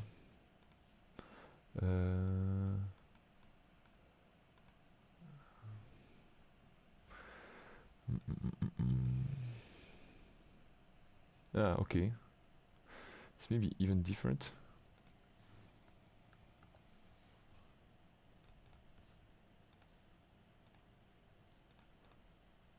No, still the same. Ah, okay. That shouldn't be working. Okay, good. My issue is not respecting what we have here and putting dateutil instead of dateutil relative delta. That seems to be working since we have here the correct filter. Okay. So now I have something that seems to work related to minus, the current date, so date today, minus 365. And that maybe we can play a little bit with it just to be sure it is correct by changing tremendously the amount, the date at which this one goes. Yeah, it's going to give me another error with the sequence. So that's maybe a test that we're going to use another time. Okay, we can continue anyway. We don't care so much about that. So we have the amount, we have it in total, and then we would put this on the partner in the end on the right studio ABC sorting, but I'm still not sure that the field I'm aiming at is correctly named. So I'm going on the rest partner and I'm going to check which are the fields I created on the rest partner here. It should be a X studio field.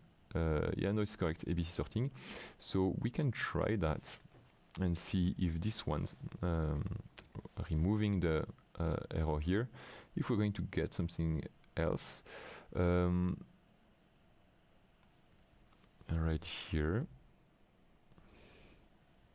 And let's see if reconfirming. Okay.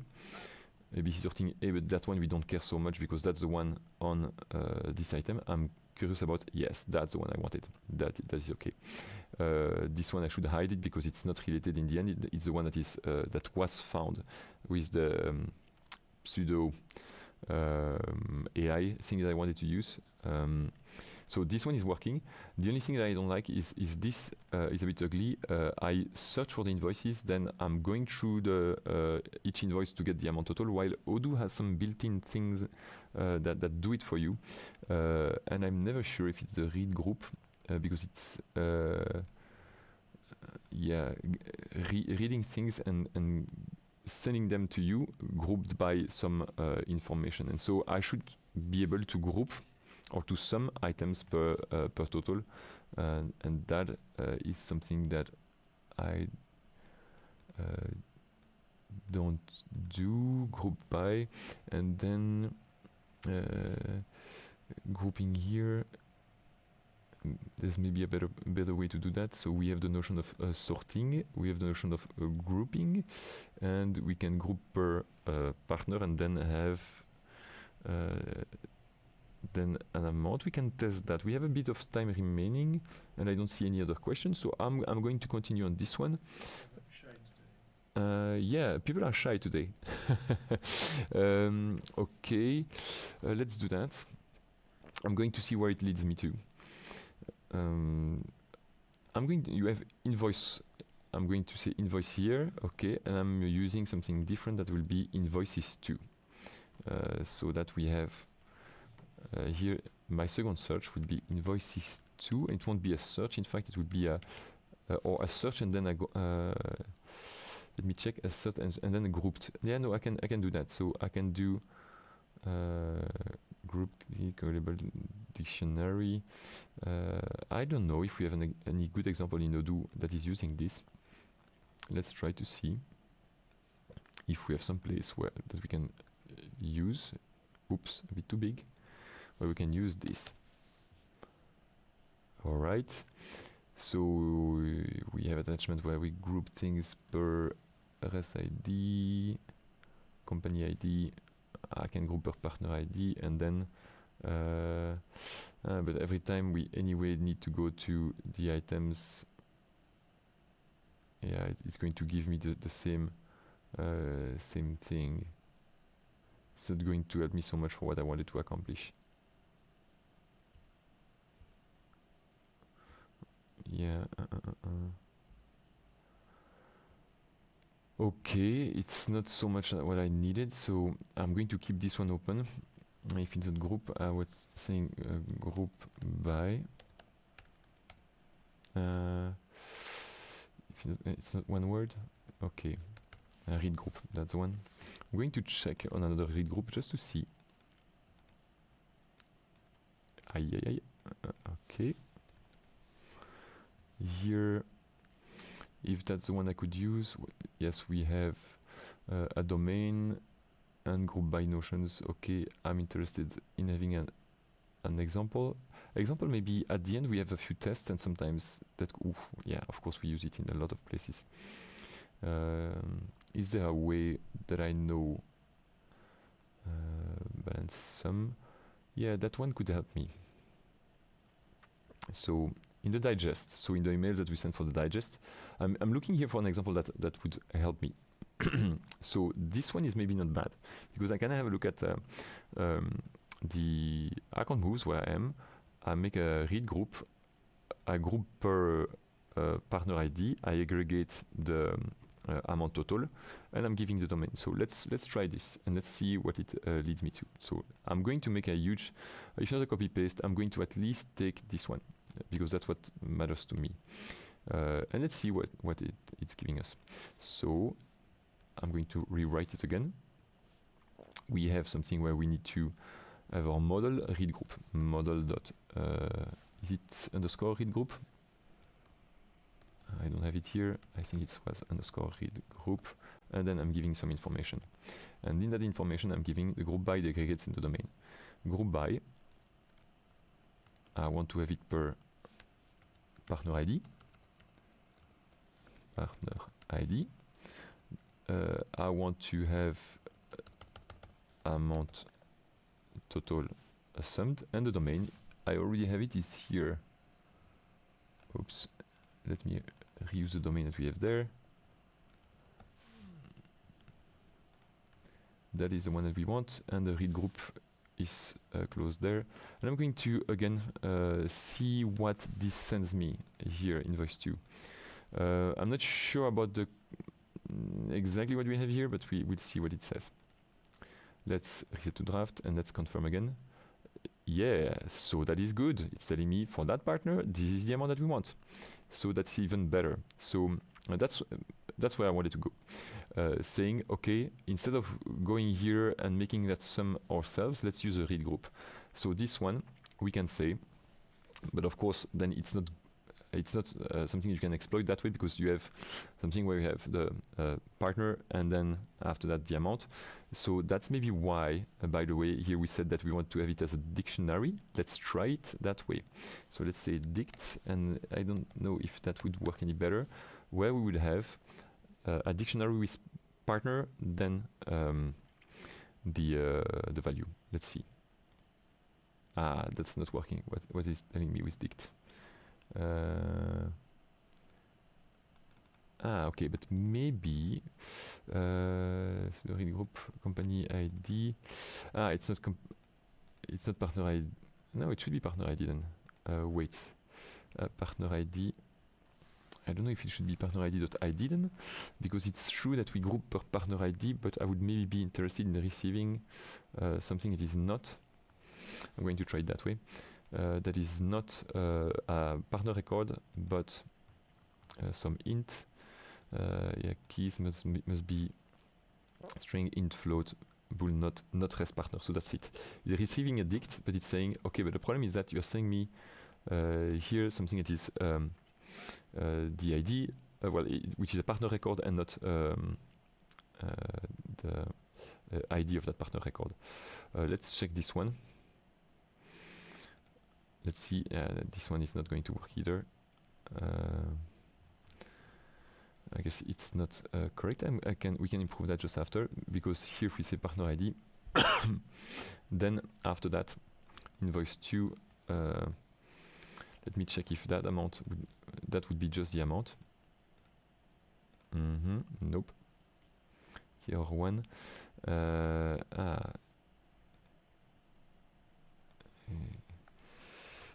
Do we have record.partner ID? Because now I'm struggling for something. I'm struggling to get the second value that we have. I'm going to show you that once again. When I'm saving this, and that one was working. It was. Let me check again. Partner ID, invoices 2. Yeah, yeah, it's the dictionary that we have here. That one is bothering me. So what we have here is this. We have partner, then comma, then this one. So I suppose, I'm not sure, not even, if it were a tuple, it would be between parentheses, I would guess. If it was an array, it should be between square brackets. So this one, I would maybe rather go for something like saying here, go to the first item, like the second one, because we start with a 0. No, that it doesn't like, because it's not correct. Apparently the first value is both at the same time, or it's not an array at all. Yeah, okay. So I don't know what gets returned in terms of data, because it seems like in this one we have only one value. I'm trying something else. Okay, we can do that. It's ugly, but it will work. So we received something that is an array of arrays, and so I'm selecting in the first value, because we know that we have only one partner ID, because we know that we are looking for only one partner ID in the first place. So that would work, and you could be using this one and saying that in the end amount is not 0, but amount is this, that would work the same way. So if I cancel this one, reset to draft, confirm, then it's still okay. I can go on OpenWood, remove this value. Yeah, I cannot because it's read-only, but I can retest it correctly by saying, okay, let's not be read-only again. All right, so I can remove it here. I said remove it, then go back here. This one I can remove as well, and resetting to draft and confirming. Here it's not doing anything because it was the one related to AI, while here on the customer it's still correct. So that is better, but again, what I don't like, and that's where my knowledge stops, or at least I would need to spend more time having a look at example, how to browse that in a better way than that ugly thing of 0, 1. I'm pretty sure that there's a way, and that's maybe why they made it a dictionary here, so that we look for the information based on some partner ID or some other clause that is other than 0. In this example, it works fine because again, I know I will have one partner and it will remain that way all the time. So that's okay-ish. It would be better to do it differently. So most of the example here was to go for the read group and see and get this done in just one step instead of having to write that. That works well. There may be some other examples in Odoo that would help me better than the one I selected here. I can quickly have a look. We still have something like 5 minutes. I'm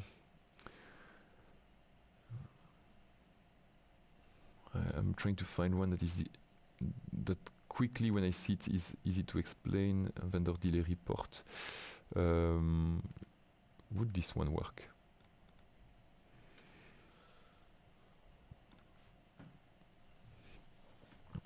No, it's a report we're going to use a lot of SQL. It's not going to help me a lot. Yeah. It's just a change on domain anyway. Product template. Yeah, it's not only read group alone.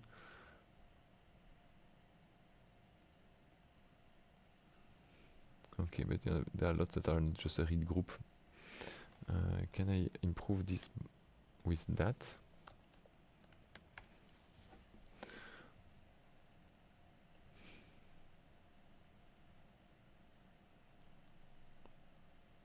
Okay, so that's maybe where we could improve it by, here we see it's the same way, so we don't put it in a dict, but after that, here we map it, and so that's maybe why what we should have done on our side to make it a bit less ugly.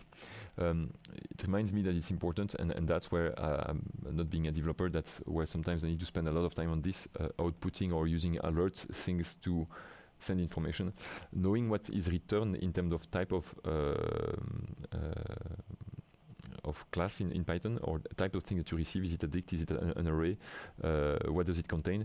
It's going to help a lot, and for this you have the ORM that usually tells you what is being sent, and that's, I guess, where we should have had a look at first. Okay, guys, yes, lots of shy people today, but okay, we had a few questions at the beginning before I dived into mine, showing a few things here and there. This one is working. You can reuse, of course, having a look at the code that was produced. Next week, you will be with Emanuele for a special technical session. He's way better than I am for showing you that item. So don't hesitate to prepare your best questions for the technical aspect and the development. And on our side, we see each other for a pre-recorded session, I guess, on the 25th of December. And until then, happy functional things on Odoo and technical things, happy implementing of your clients. Hopefully all gets well. Otherwise, you can always contact us. Bye-bye, guys.